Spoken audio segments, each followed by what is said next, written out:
एक विशाल और हरे भरे जंगल के दिल में, जहां पेड़ प्राचीन राजों को फुसफुसाते थे और हवा में जंगल के जीवों की आवाज गूंजती थी, एक ऐसा दोस्ती का समूह रहता था जो बहुत ही अनोखा था। वे थे मिनिमल दोस्त, एक अनोखा जानवरों का समूह जिनमें हर एक का अपना खास अंदाज था, लेकिन सबका एक ही मकसद था, एक दूसरे की मदद करना और हमेशा साथ रहना। सबसे पहले थे बिंगो, एक शरारती बंदर जो हमेशा दोस्तों के साथ मस्ती करता रहता था। उसकी आंखों में हमेशा शरारत होती और उसकी पूंछ हर वक्त किसी न किसी चीज को पकड़ने के लिए तैयार रहती थी। वह हमेशा किसी न किसी मजेदार खेल की तलाश में रहता था। फिर थे रामू, एक बुद्धिमान और शांत हाथी जिसकी याददाश्त जंगल में सबसे तेज थी। उसकी बड़ी बड़ी कानों में जंगल के हर कोने की आवाज सुनाई देती थी और वह पुरानी कहानियों को बड़े ध्यान से सुनाता था। उसकी शांत और धैर्यपूर्ण प्रकृति ने हमेशा दोस्तों के झगड़ों को सुलझाने में मदद की। छोटी, एक ऊर्जा से भरी हुई टू जो हमेशा दौड़ते भागते रहती थी। वह सबसे तेज दौड़ सकती थी और उसकी तेज सोच उसे किसी भी समस्या का हल ढूंढने में मदद करती थी। उसकी चपलता और उत्साह ने हमेशा जंगल में उसे सबसे सक्रिय मित्र बना दिया। और सबसे आखिर में थी तनु, एक दयालु बाघिन जिसकी धारीदार त्वचा सूरज की रोशनी में चमकती थी। तनु थी बेहद मजबूत और साहसी, हमेशा अपने दोस्तों की रक्षा के लिए तैयार। उसका दिल जितना बड़ा था, उसकी दहाड़ उतनी ही गहरी और शक्तिशाली थी। एक दिन जब मिनिमल दोस्त नदी के पास आराम कर रहे थे, उन्हें झाड़ियों से एक हलचल की आवाज सुनाई दी। उत्सुक होकर वे पास गए और वहां एक छोटा सा कांपते हुए भालू का बच्चा फंसा हुआ मिला।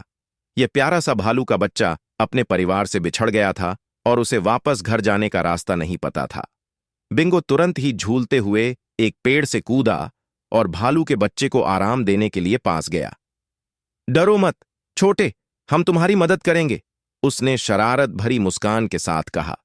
लेकिन भालू का बच्चा घबराया हुआ दिख रहा था। रामू अपनी शांत स्वभाव के साथ नीचे झुका और कहा, हम तुम्हें तुम्हारे घर तक ले जाएंगे छोटे भालू, बस हमारे साथ रहो। छोटी, जो हमेशा तेजी से दौड़ने में माहिर थी, चारों ओर देखकर रास्ता ढूंढने में लग गई। मैं आगे जाकर देखती हूं, कहीं कोई रास्ता तो मिल जाए, उसने उत्साह से कहा। तनु, जो मजबूत और साहसी थी, बच्चों के पीछे सुरक्षा की तरह खड़ी हो गई। हमारे पास रहो, मैं तुम्हारी रक्षा करूंगी, उसने कहा और अपनी पूंछ भालू के बच्चे के पास लहराई। सभी दोस्त जंगल के रास्ते पर निकल पड़े, जहां छोटी ने रास्ता ढूंढ लिया।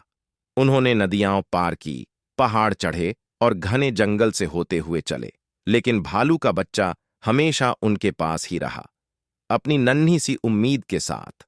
काफी समय बाद उन्होंने एक खुली जगह में भालू का परिवार देखा। भालू का बच्चा खुशी से दौड़ते हुए अपनी मां के पास चला गया। मां ने अपने बच्चे को गले से लगा लिया और मिनिमल दोस्तों का धन्यवाद किया। आप सबका बहुत बहुत धन्यवाद, मां भालू ने कहा। आपने हमारे छोटे को सुरक्षित घर वापस पहुंचाया। जंगल के सभी जानवर एक दूसरे को देखकर गर्व महसूस कर रहे थे। जब हम एक साथ होते हैं तो कोई भी मुश्किल हमारे लिए बड़ी नहीं होती, बिंगो ने हंसी में कहा। और हम बिना थके हुए ये सब कर गए, छोटी ने कहा जो उछलते हुए घूम रही थी। रामू ने धीरज से कहा, सच्ची दोस्ती हर मुश्किल को पार कर सकती है। तनु ने अपने दोस्तों को प्यार भरी नजर से देखा। हम तो एक परिवार हैं, उसने कहा। और इस तरह मिनिमल दोस्त अपने रोमांचक सफर पर चलते रहे, यह जानते हुए कि जब तक उनके पास एक दूसरे का साथ है, तब तक जंगल में कोई भी मुश्किल उन्हें रोक नहीं सकती।